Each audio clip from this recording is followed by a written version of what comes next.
Di era digital saat ini, kita bisa dengan mudah berinteraksi dengan siapapun melalui sosial media. Tapi di balik kemudahan itu muncul satu bahaya yang sering tidak kita sadari, yaitu cyberbullying. Cyberbullying bentuknya bisa macam-macam, mulai dari komentar jahat, body shaming, sampai perbandingan sosial yang membuat seseorang merasa tidak cukup baik. Bahkan yang lebih parah, pembuli melakukan penyebaran identitas pribadi atau doxing hanya karena satu kesalahpahaman kecil. Mungkin sebagian orang berpikir, itu cuma bercanda. Tapi bagi korban, kata-kata itu bisa menjadi luka yang membekas. Tidak hanya itu, tekanan akademik, masalah keluarga, dan tuntutan sosial membuat banyak mahasiswa terjebak dalam lingkungan stres dan depresi. Penelitian dari Universitas Jember tahun 2023 mencatat lebih dari 60% mahasiswa mengalami gejala gangguan mental ringan hingga berat selama perkuliahan. Seperti yang terjadi belakangan ini, kita semua dihadapkan dengan kasus yang viral, seorang mahasiswa yang melakukan bunuh diri setelah dirundung karena penampilan dan fisiknya di TikTok. Setiap hari, ia menerima hujatan seperti badan yang besar, sampai disuruh mati saja. Hingga pada akhirnya, ia memilih untuk mengakhiri hidupnya sendiri karena tidak kuat dengan tekanan yang datang dari dunia maya. Ironisnya, semua ini bisa terjadi hanya dengan satu kalimat yang diketik tanpa pikir panjang. Jadi, apa sebenarnya yang terjadi dengan generasi muda kita? Di sini, saya Diaulia Khairunisa dengan di belakang 101 ingin mengajak kalian untuk menyingkap realitas tentang bagaimana era digital, bullying, dan depresi saling berkaitan dalam membentuk kesehatan mental mahasiswa. Melihat dari realitas saat ini, mahasiswa setiap hari dihadapkan pada tuntutan nilai, tugas yang menumpuk, dan ekspektasi tinggi baik dari diri sendiri maupun dari orang tua. Saat stres datang, sebagian mencoba kabur lewat media sosial untuk menonton konten hiburan dan membandingkan hidupnya dengan orang lain yang terlihat lebih berhasil daripada dirinya.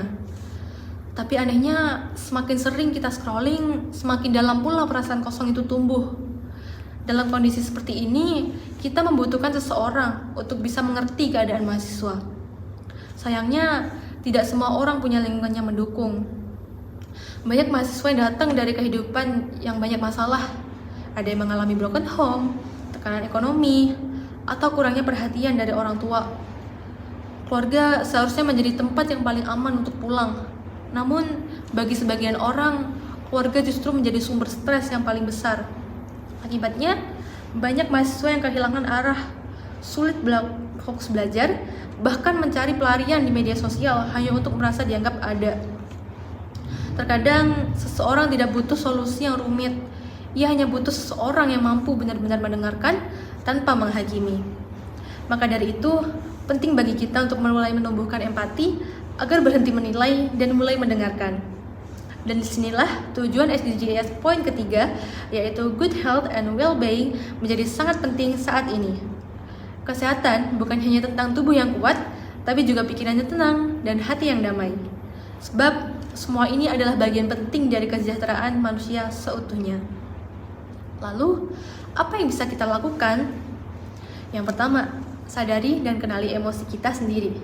Tidak apa-apa merasa sedih, marah, ataupun lelah. Sebab perasaan itu manusiawi. Jadi, jangan memaksakan diri untuk selalu terlihat kuat dan akui bahwa kita sedang tidak baik-baik saja.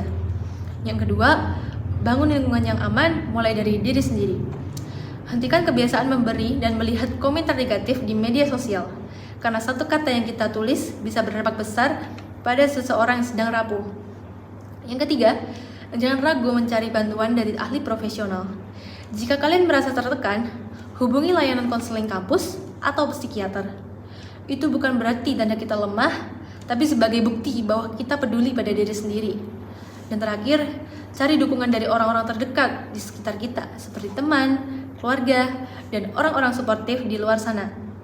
Tidak perlu takut untuk mengungkapkan perasaan kita, karena seseorang hanya butuh didengarkan tanpa dihakimi dan disalahkan.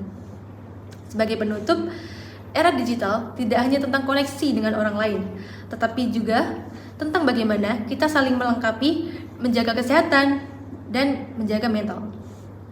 Mari jadikan media sosial sebagai tempat saling menguatkan, bukan sebagai tempat saling menjatuhkan. Because you don't have to be perfect, You just have to be human. Sekian dari saya, tetap jadi versi terbaik dari dirimu, karena dunia masih membutuhkanmu suatu saat nanti. Terima kasih.